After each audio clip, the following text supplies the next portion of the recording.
Devant le parquet des tribunaux de première et grande instance de Yaoundé Centre Administratif, Sorel Tal Mango Watsanjo et sa fille violée par son père errent comme deux âmes en peine. Après la remise en liberté du père Pascal Chalabi Nandongo et de son épouse après leur interpellation, la mère de la victime crie au scandale. Un homme ne peut pas détruire un enfant comme ça. Il sodomise et il viole sa fille. Jusqu'à il faut payer la noce de sa fille. Après, il vient ici, on libère, on libère. Qui va se prendre en charge de mon enfant? Et l'autre, il m'a dit que mon enfant, qui va prendre en charge? Ayant reçu un coup de fil du cabinet de la juge chargée de cette affaire, elle s'est rendue au rendez-vous au tribunal, mais n'a jamais vu la magistrate. Le secrétaire de procureur de Madame Aïchatou, Marguerite, elle m'appelle pour dire que demain, il faut qu'elle soit ici aujourd'hui à 10h. J'arrive depuis le matin que cela, je ne l'ai pas vu. Le monsieur a été relâché, on ne m'a rien dit. On ne m'a plus rien dit, je ne sais pas à quel niveau le dossier est.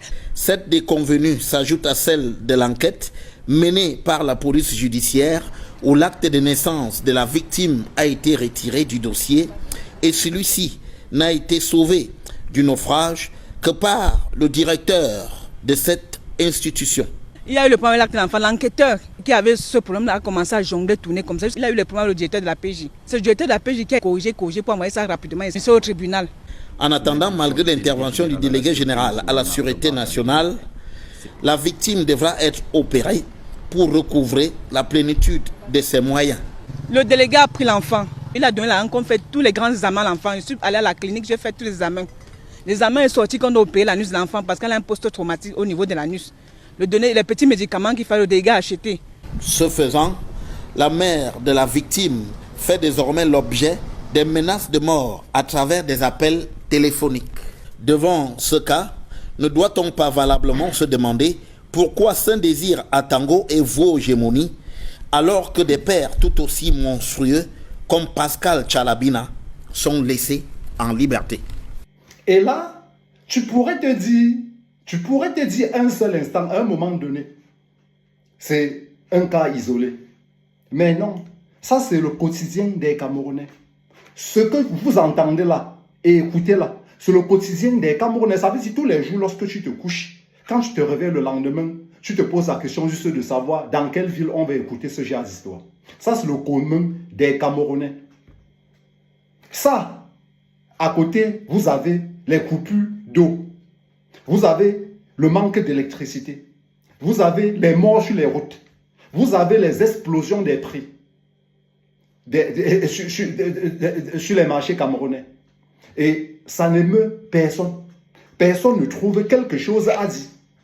Un pays où tu peux ôter la vie à une jeune fille de 19 ans et comme tu es une star, la population qui meurtrit te défend en attendant son tour le lendemain. Un pays où quelqu'un peut se lever, aller s'en prendre à un gamin de 6 ans sans défense, qui poussait avec une arme blanche. Et il ne lui arrive rien du tout. Un pays où les caisses de l'État sont devenues les caisses d'une famille. Chaque enfant, chaque oncle vient se servir dans ces caisses comme il veut. Nargue le peuple avec. Le peuple ne trouve maudit. Un pays où les morts vivants gouverne les vivants. Et ça ne meut personne. Et le pire, ce qui est le plus sidérant, c'est que les personnes qui sont incapables de lever le moindre doigt pour dénoncer ce genre de situation, puisqu'on ne peut les voir que lorsqu'il s'agit des sans-caleçons, les faits divers.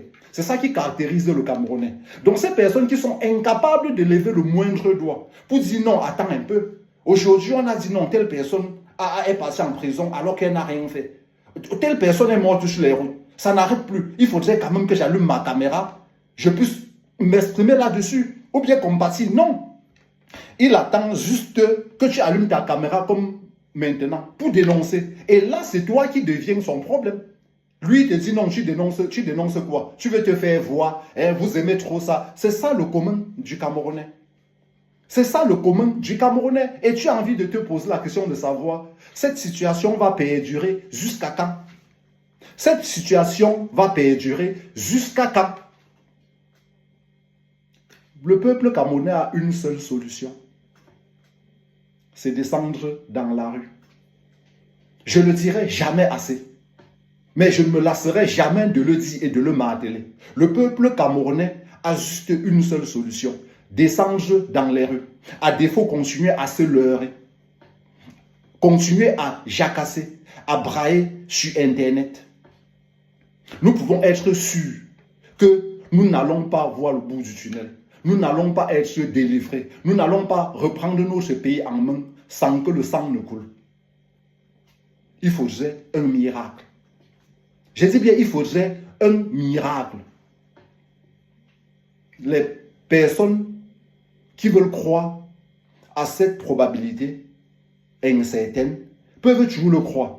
Mais moi, je suis là pour vous dire exactement ce qui va se passer. Je suis là pour vous dire ce qui va se passer. À un moment donné, il faudrait que le Camerounais puisse se réveiller.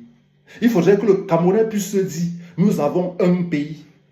Et qu'il ne faudrait pas que ce qui est arrivé aux voisins, à la personne lambda, puisse arriver à ma famille, puisse m'arriver afin que je puisse me rendre compte que, mais peut-être, ça n'arrivait pas juste à autrui. On en a vu plusieurs sur Internet qui défendaient bec et ongle ce gouvernement. Récemment, il y en a un qui défend bec et ongle, qui a Boza, donc qui est passé par le désert et la Méditerranée pour arriver en Europe. Et dès qu'il est arrivé en Europe, il a trouvé l'Eldorado.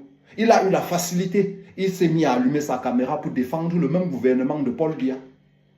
Récemment, quelqu'un a cogné sa maman. Je ne sais pas si elle est décédée ou pas. Il s'est mis à brailler et à dire qu'il pensait que ça n'arrivait aux autres. Il ne faudrait plus que ce genre de choses puisse arriver aux Camerounais. Celui qui pense que le Cameroun va bien, qui rentre s'installer au Cameroun. Je dis bien celui qui pense que le Cameroun est très bien, qui rentre tout simplement s'y installer. Parce que si le Cameroun était si beau que ça, tu ne devais pas prendre les risques, traverser la Méditerranée et le désert pour pouvoir venir souffrir encore ici. Parce que beaucoup pensent qu'ici on cueille l'argent sur les arbres. Non, pour souffrir encore ici. Non, tu serais resté au pays.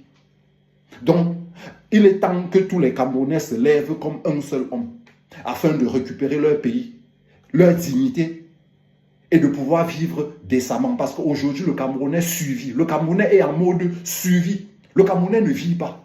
Le Camerounais survit. Il est temps que les Camerounais laissent le fanatisme. C'est-à-dire que telle personne est mon idole, tout ce qu'il fait est bon. Il faudrait dire que tu as fait telle chose ici, ça ne va pas. Et là, on pourra se dire qu'on est une nation. Parce que pour l'instant, on est une populace. Une populace parce qu'on n'est pas capable de se réunir pour revendiquer une cause noble. À bon entendeur, salut.